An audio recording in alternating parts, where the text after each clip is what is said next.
اعوذ باللہ من الشیطان الرجیم، بسم اللہ الرحمن الرحیم۔ Silver rock schools and college میں خوش آمدید۔ آج کا میرا لیکچر جماعت ہفتم کے لیے ہے۔ آج ہم ایک سبق کی پڑھائی کریں گے جس کا نام ہے جمہوری اقدار اور رویے۔ سبق کی پڑھائی کے ساتھ ساتھ سبق کی وضاحت کی جائے گی، الفاظ کے معنی کیے جائیں گے اور آخر میں معروضی و موضوعی طرز پر شامل سوالات کے جوابات کا سلسلہ شروع کیا جائے گا۔ سبق کی پڑھائی شروع کرنے سے پہلے میں آپ کو بتاتی چلوں کہ اپنے ہاتھوں میں پینسل رکھیے گا، جو لفظ آپ کو مشکل لگے اس کو خط کشید کر لیجئے گا اور بار بار پڑھیے گا تاکہ آپ کی روانی بن سکے۔ سریر خامہ نمبر 2 کی کتاب کا صفحہ نمبر 39 نکالیے۔ سبق کے مصنف کا نام ہے عامر وحید اور سبق کا نام ہے جمہوری اقدار اور رویے۔ آج ساری دنیا میں جمہوریت کا دورہ ہے۔ آپ بھی ہر روز یہ لفظ ضرور سنتے ہوں گے۔ آخر جمہوریت ہے کیا؟ جمہوریت عوام کی اکثریت رائے کے احترام کا نام ہے۔ آج وہی ملک ترقی کی شاہراہوں پر رواں دواں ہیں جہاں جمہوریت پھل پھول اور پنپ رہی ہے۔ جمہوریت دراصل عوامی شعور کی سربلندی کا ذریعہ ہے۔ سادہ لفظوں میں جمہوریت عوام کی حکومت ہے جو عوام کے ذریعے اور عوام کے لیے قائم ہوتی ہے۔ دنیا میں جہاں بھی جمہوری نظام قائم ہے وہاں جمہوری اقدار اور روایات کی جڑیں بھی بہت گہری اور مضبوط ہیں۔ جمہوریت محض ملک میں نظام حکومت کے قیام کا نام نہیں بلکہ ہم اسے اپنی زندگی کے ہر شعبے میں یکساں طور پر نافذ کر سکتے ہیں۔ کسی بھی جگہ پر جمہوریت کے نفاذ سے پہلے اس کی اقدار اور روایات کی پاسداری کو یقینی بنانا لازم ہے۔ جمہوری اقدار اور روایات کی پاسداری کے سلسلے میں تعلیم سب سے اہم اور ضروری چیز ہے، کیونکہ تعلیم ہی سے انسان کو حقیقی شعور حاصل ہوتا ہے اور وہ اپنی زندگی میں صحیح اور غلط میں فرق کرنے کے قابل ہوتا ہے۔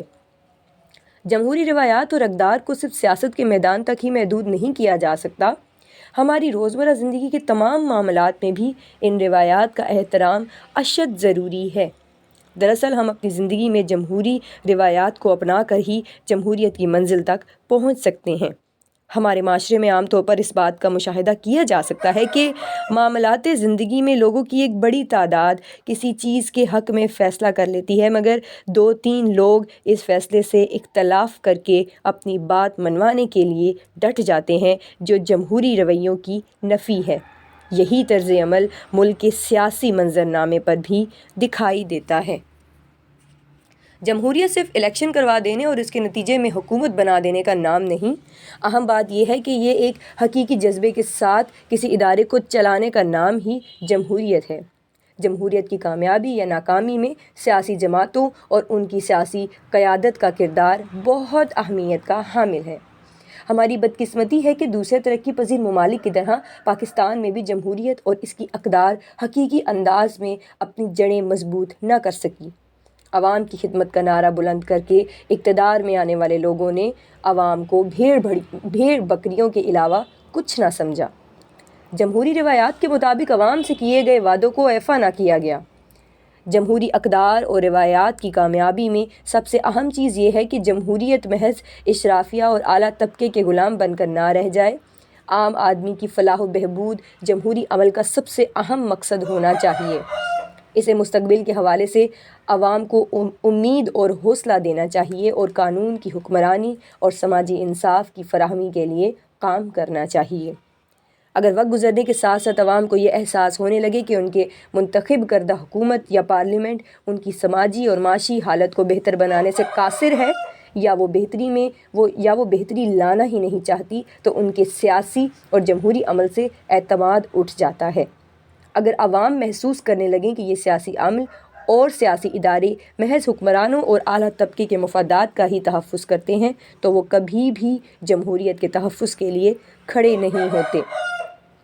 ہمارے ملک میں ویسے تو جمہوری نظام ہی رائج ہے لیکن اس کا معیار مغربی ممالک جیسا نہیں۔ ہمارے ہاں جمہوریت کی بنیادوں پر بنیادی اصولوں مثلاً آئین پسندی، قانون کی حکمرانی، سماجی اور سیاسی حقوق اور معاشی انصاف پر عمل نہیں کیا جاتا۔ صحت عامہ، تعلیم، پینے کے صاف پانی کی فراہمی اور دیگر شہری ضروریات کے لیے ریاست کا رویہ انتہائی کمزور رہا ہے۔ جمہوری اقدار اور روایات کے فروغ دینے کے لیے ضروری ہے کہ تعلیم کے ذریعے لوگوں میں شعور پیدا کیا جائے۔ انہیں عوامی رائے کی طاقت کا احساس دلایا جائے۔ سب سے اہم بات یہ ہے کہ انہیں اس قابل بنایا جائے کہ وہ اپنے نمائندگان کو چنتے وقت صحیح اور غلط کی شناخت کر سکیں تاکہ انہیں بعد میں پچھتانا نہ پڑے۔ تو بچوں، اس سبق کی پڑھائی کے بعد ہم پر یہ بات آشکار ہوتی ہے کہ جمہوریت کا تعلق صرف سیاست سے نہیں ہے، اسے ہم اپنی زندگی کے ہر پہلو میں اپنا سکتے ہیں، اور ہر وہ معاشرہ، ہر وہ ملک، ہر وہ قوم بہت زیادہ ترقی کرتی ہے اور ترقی کی راہ پر گامزن ہو جاتی ہے جہاں پر جمہوری اقدار اور رویوں کو اہمیت دی جاتی ہے، جہاں پر عوام کی رائے کا بہت زیادہ خیال رکھا جاتا ہے۔ اور اگر اس کو سیاست کے ساتھ ہم لوگ اس کا تعلق جوڑیں تو سیاسی لیڈران کو چاہیے کہ وہ صرف چکنی چپی باتیں کر کے، صرف ووٹ حاصل کرنے کے لیے اور اقتدار میں آنے کے لیے جمہوریت کو نہ اپنائیں، بلکہ اس پر عمل کر کے بھی دکھائیں تاکہ لوگوں کا اعتماد جمہوریت پر ہمیشہ کے لیے قائم رہے۔ اس کے بعد ہم الفاظ کے معنی کا سلسلہ شروع کرتے ہیں۔ سب سے پہلا لفظ ہے اشد۔ اشد کا مطلب ہوتا ہے بہت زیادہ۔ فلاح کا مطلب ہے بھلائی، یکساں، برابر، ڈٹ، سینہ تان کر، حقیقی، اصل میں۔ فروغ کا مطلب ہوتا ہے ترقی۔ جمہوریت کا مطلب ہوتا ہے عوام کی حکومت۔ طرز عمل، طریقہ کار۔ قابل کا مطلب ہوتا ہے لائق۔ صحیح کا مطلب ہوتا ہے درست۔ قیادت، رہنمائی۔ صحت عامہ، عوام کی صحت۔ اس کے بعد سوالات کے جوابات کا سلسلہ شروع کیا جاتا ہے۔ مشقی سوال نمبر 1 دیکھیے کہ مندرجہ ذیل سوالات کے جوابات تحریر کیجیے۔ سوال نمبر 1 ہے کہ جمہوریت کیا ہے؟ اس کا جواب یہ ہے کہ جمہوریت عوام کی اکثریت رائے کے احترام کا نام ہے۔ آج وہی ملک ترقی کی شاہراہوں پر رواں دواں ہے جہاں جمہوریت پھل پھول اور پنپ رہی ہے۔ سوال نمبر 2، تعلیم انسان کی شخصیت پر کیا اثرات مرتب کرتی ہے؟ اس کا جواب یہ ہے کہ تعلیم ہی سے انسان کو حقیقی شعور حاصل ہوتا ہے اور وہ اپنی زندگی میں صحیح اور غلط میں فرق کرنے کے قابل ہوتا ہے۔ سوال نمبر 3 ہے، جمہوریت کی منزل تک پہنچنے کے لیے کس چیز کی ضرورت ہے؟ اس کا جواب یہ ہے کہ جمہوری روایات اور اقدار کو صرف سیاست کے میدان تک ہی محدود نہیں کیا جا سکتا۔ ہم اپنی زندگی میں جمہوری روایات کو اپنا کر ہی جمہوریت کی منزل تک پہنچ سکتے ہیں۔ اگلا سوال ہے کہ ہمارے ملک میں جمہوریت اپنی جڑیں کیوں مضبوط نہ کر سکی؟ اس کا جواب یہ ہے کہ جمہوریت صرف الیکشن کروا دینے اور اس کے نتیجے میں حکومت بنا دینے کا نام نہیں۔ ہماری بدقسمتی ہے کہ دوسرے ترقی پذیر ممالک کی طرح پاکستان میں بھی جمہوریت اور اس کی اقدار حقیقی انداز میں اپنی جڑیں مضبوط نہ کر سکیں۔ اہم بات یہ ہے کہ یہ ایک حقیقی جذبے کے ساتھ کسی ادارے کو چلانے کا نام ہے۔ جمہوریت کی کامیابی یا ناکامی میں سیاسی جماعتوں اور ان کی سیاسی قیادت کا کردار بہت اہمیت کا حامل ہے۔ عوام کی حکومت، عوام کی خدمت کا نعرہ بلند کر کے اقتدار میں آنے والوں نے عوام کو بھیڑ بکریوں کے علاوہ کچھ نہ سمجھا اور جمہوری روایات کے مطابق عوام سے کیے گئے وعدوں کو ایفا نہ کیا گیا۔ اگلا سوال ہے کہ ہمارے ملک میں جمہوری نظام مغربی ممالک سے مختلف کیسے ہے؟ اس کا جواب یہ ہے کہ ہمارے ملک میں ویسے تو جمہوری نظام ہی رائج ہے، لیکن اس کا معیار مغربی ممالک جیسا نہیں۔ ہمارے ہاں جمہوریت کے بنیادی اصولوں مثلاً آئین پسندی، قانون کی حکمرانی، سماجی اور سیاسی حقوق اور معاشی انصاف پر عمل نہیں کیا جاتا۔ صحت عامہ، تعلیم، پینے کے صاف پانی کی فراہمی اور دیگر شہری ضروریات کے لیے ریاست کا رویہ انتہائی کمزور رہا ہے۔ اس کے بعد اگلا جو سوال ہے ہمارا وہ ہے الفاظ کے جملوں کا، الفاظ کے معنی اور جملے۔ اس کے لیے جو سب سے پہلا لفظ ہے وہ ہے رواں دواں۔ رواں دواں کا مطلب ہوتا ہے جاری۔ اس کا جملہ یہ ہو سکتا ہے کہ اپریل کا مہینہ رواں دواں گزر ہی جائے گا، یا یہ جملہ بھی ہو سکتا ہے کہ قافلہ اپنی منزل کی جانب رواں دواں ہے۔ اگلا لفظ ہے پاسداری۔ اس کا مطلب ہوتا ہے عمل درآمد کرنا۔ اس کا جملہ یہ ہو سکتا ہے کہ ہمارے مذہب اسلام میں وعدے کی پاسداری کا حکم ہے، یا پھر اس کا جملہ یہ بھی ہو سکتا ہے کہ ہم سب کا شمار قانون کی پاسداری کرنے والے شہریوں میں ہوتا ہے۔ اگلا لفظ ہے حقیقی شعور۔ حقیقی شعور کا مطلب ہوتا ہے اصل فہم یا حقیقی دانائی۔ اس کا جملہ یہ ہو سکتا ہے کہ کوئی بھی ملک صرف اسی صورت میں ترقی کر سکتا ہے کہ جب عوام کو اپنے فرائض کی ادائیگی کا حقیقی شعور ہو۔ یا پھر اس کا جملہ یہ بھی ہو سکتا ہے کہ حقیقی انقلاب حقیقی شعور کی موجودگی میں آتا ہے۔ اگلا لفظ ہے مشاہدہ۔ مشاہدہ کا مطلب ہوتا ہے تجزیہ۔ اس کا جملہ یہ ہو سکتا ہے کہ سائنسدانوں نے خلا میں ہونے والے مکمل طور پر نئے قسم کے دھماکوں کا مشاہدہ کیا۔ یا پھر اس کا جملہ یہ بھی ہو سکتا ہے کہ آپ خود اس مشین کا مشاہدہ کیجئے لیکن سورج کی طرف مت دیکھیے گا۔ اگلا لفظ ہے فلاح و بہبود۔ اس کا مطلب ہوتا ہے بہتری یا بھلائی۔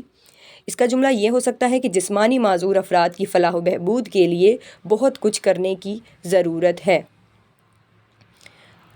اگلا جملہ اس کا یہ بھی ہو سکتا ہے کہ عوام کی فلاح و بہبود کو اولین درجہ دینا حکومت کا اہم فرض ہے۔ اس سے اگلا لفظ ہے ترقی پذیر۔ ترقی پذیر کا مطلب ہوتا ہے ترقی کی راہ پر گامزن، مکمل طور پر ترقی یافتہ نہ ہونا۔ اس کا جملہ یہ ہو سکتا ہے کہ پاکستان ایک ترقی پذیر ملک ہے۔ یا پھر اس کا جملہ یہ بھی ہو سکتا ہے کہ سری لنکا کا شمار ترقی پذیر ممالک کی صف میں ہوتا ہے۔ اور آخری لفظ ہے اشرافیہ۔ اس کا مطلب ہے بادشاہت۔ اس کا جملہ یہ ہو سکتا ہے کہ پاکستان کی اشرافیہ ملک میں بولی جانے والی مادری زبان کو اپنے لیے خطرہ سمجھتی ہے۔ اگلا جو آپ کا سوال ہے وہ الفاظ کے متضاد پر مشتمل ہے۔ مشقی کتاب کا سوال نمبر 3 دیکھیے۔ سوال ہے مندرجہ ذیل فکروں کے متضاد سبق میں سے تلاش کر کے تحریر کیجیے۔ سب سے پہلا ہے ہماری بدقسمتی ہے۔ اب اس کا جواب ہے ہماری خوش قسمتی ہے، یعنی بدقسمتی کی جگہ پہ خوش قسمتی آ جائے گا۔ اگلا ہے عوام کی اقلیت رائے، عوام کی اکثریت رائے، آقا بن کے نہ رہ جائے، غلام بن کے نہ رہ جائے، رویہ انتہائی طاقتور رہا، رویہ انتہائی کمزور رہا، جمہوری عمل پر اعتماد مضبوط ہو جاتا ہے، جمہوری عمل پر اعتماد کمزور ہو جاتا ہے، جمہوریت کے تحفظ کے لیے کھڑے ہوتے ہیں۔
ایک مذکر لفظ ہے۔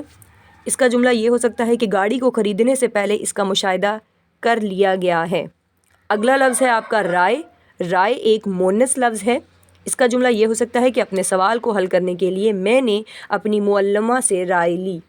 اور آخری لفظ ہے آپ کا مقصد۔ مقصد ایک مذکر لفظ ہے۔ اس کا جملہ یہ ہو سکتا ہے کہ میرا مقصد حیات ہے کہ میں لوگوں کی خدمت کروں۔ امید ہے کہ آپ کو باقی تمام لیکچرز کی طرح اس لیکچر میں بھی جو کچھ میں نے بتایا وہ سب سمجھ میں آیا ہوگا۔ اگر کہیں پہ آپ کو کمی بیشی نظر آ جاتی ہے تو اس کے لیے ضروری ہے کہ آپ کم از کم ویڈیو کو 2 سے 3 بار ضرور دیکھیں، کیونکہ ایک بار دیکھنے سے آپ سبق کی پڑھائی اور اس کی مشق تک عبور حاصل نہیں کر سکتے۔ ویڈیو کو مکمل دیکھنے کا بہت زیادہ شکریہ۔ اپنا اور اپنے پیاروں کا بہت سارا خیال رکھیے گا۔ بہت بہت شکریہ دوبارہ سے۔ اللہ حافظ۔